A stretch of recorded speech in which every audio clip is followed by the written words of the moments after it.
This is the Tombigbee Tales, and I'm your host, Shannon Evans.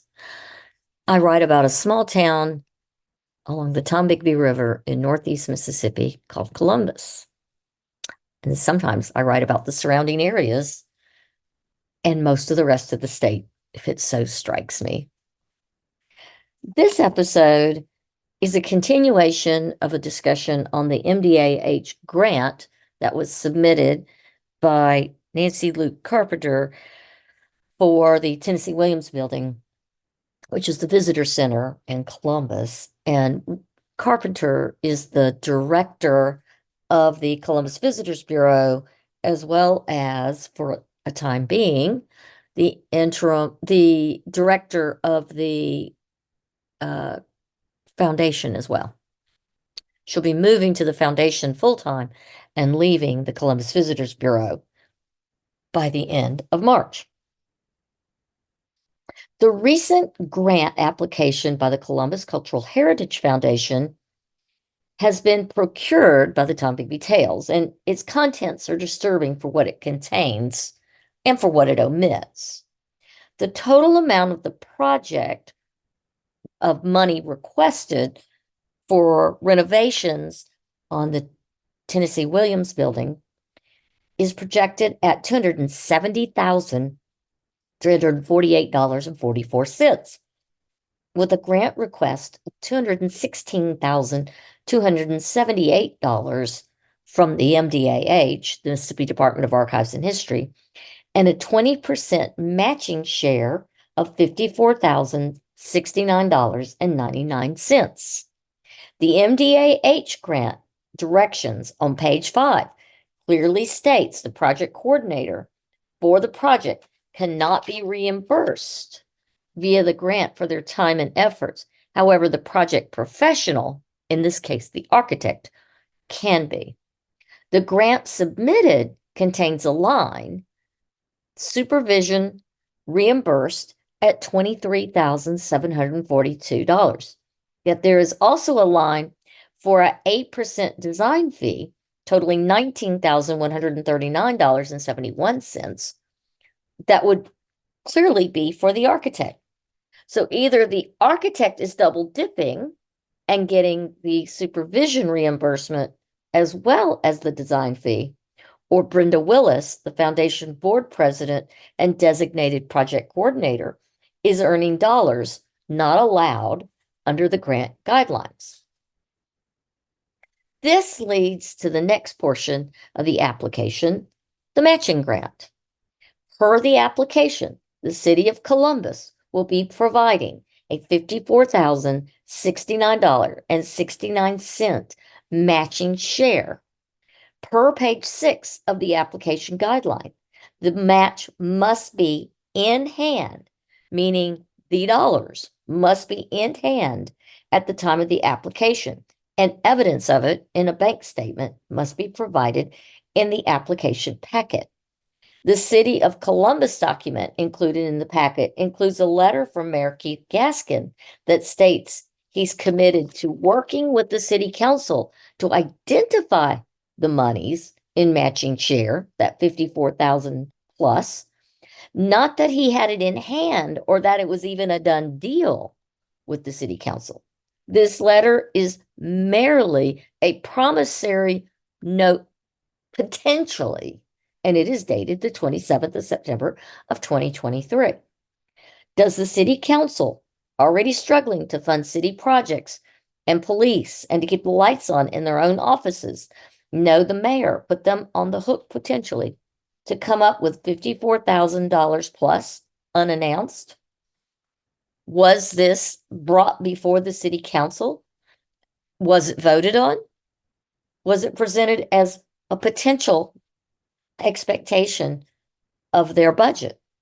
What happens if the city council refuses to fund the match if it hasn't been brought before the council yet, as it would be their right? Where does the broke Columbus Cultural Heritage Foundation come up with the almost $60,000 then? Well, that's a good question. Remember, the Tennessee Williams building is owned by the Columbus Cultural Heritage Foundation. And they only have a budget this year of $100,000. A great deal of that goes to the keeping the lights on in the building, and the rest goes to pay for salaries of docents. So it's unclear to me where they're going to come up with any extra money because they just don't have it. An additional yet significant piece of the application packet is also missing. At least 3 letters of support are required.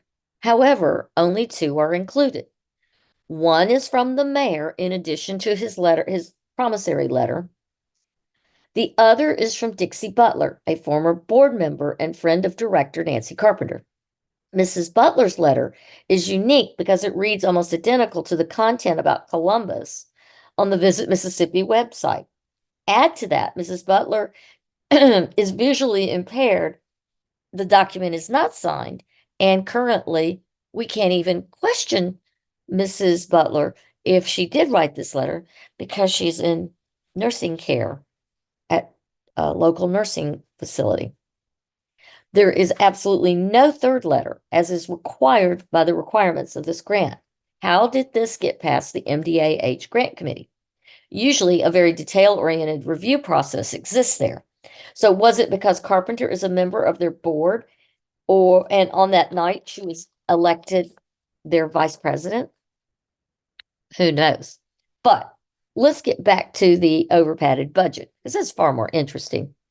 The budget includes $3,000 for insurance, which is odd.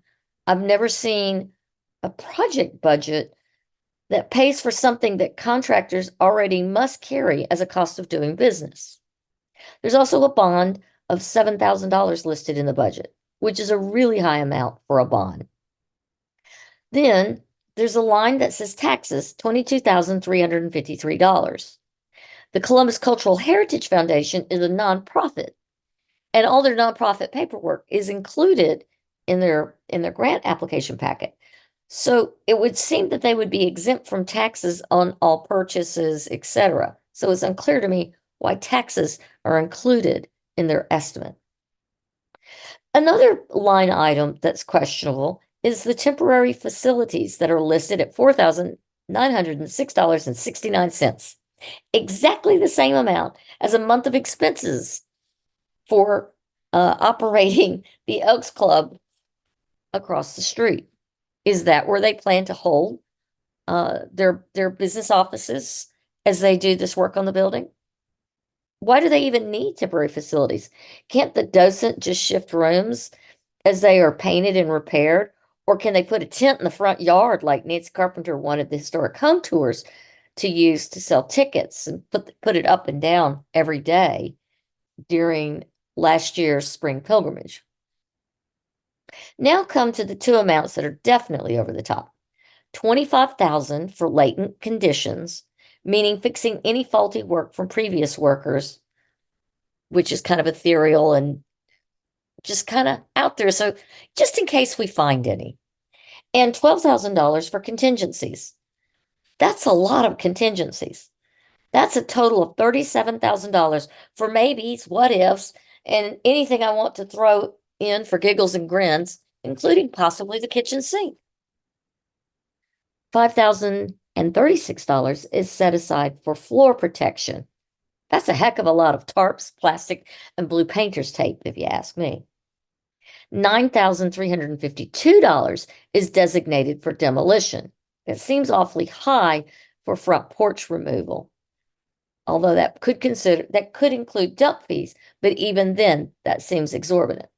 The new front porch is projected to cost $13,000. Reasonable. And the carpentry labor for the whole project is listed as $36,000, which seems exorbitant. For Mississippi, it seems exorbitant for Mississippi.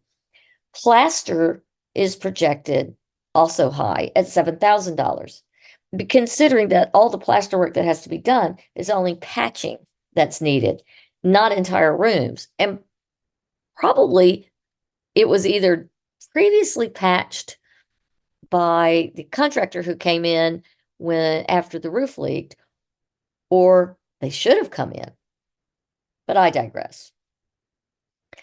An interior painting of essentially 4 main rooms is going to cost $17,500. Ooh, that seems high. And $25,000 for the entire exterior, also high. But back to funding the project. The foundation has no money, only the building for collateral, and they don't even own it. Why are they continuing to pour so much money into real estate at the foundation and at the CVB? Remember, these groups own an overpriced condo, the abandoned Elks Club, the next door to the Elks Club old Musselwhite building with the mildewed and tattered window awnings, and the Tennessee Williams home. In 2010, $400,000 was put into the Williams home, and now another $200,000 13 years later. Why is all of this being done with tax dollars? That's the greater question. In most communities, these types of buildings and their maintenance would be done by private funds and through private foundations that would own and carefully maintain such historic places. I don't know what's going to become of this, but I can guarantee you this. I will be writing to the MDAH and asking some very difficult questions about this particular grant and its oversight. I'm Shannon Evans, and this is the Tom Bigby Tales.